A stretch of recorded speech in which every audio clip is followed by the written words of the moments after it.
search for Midas Yielder App. After that, it's going to bring you to this place that they just once you click on launch app, it's going to take you directly to how you can start farming the new airdrop.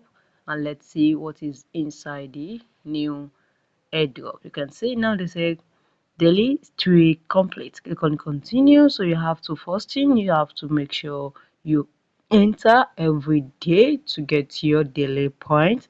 And there, this is it. You can see it's tapping, and this is it. Just tap, and you are getting your coin. That is how you mine it. Just open it every day and continue tapping, and that is how you farm the new airdrop, which is Midas Yielder App. The more you tap, the more you gain, and you just know how this is going to yield out.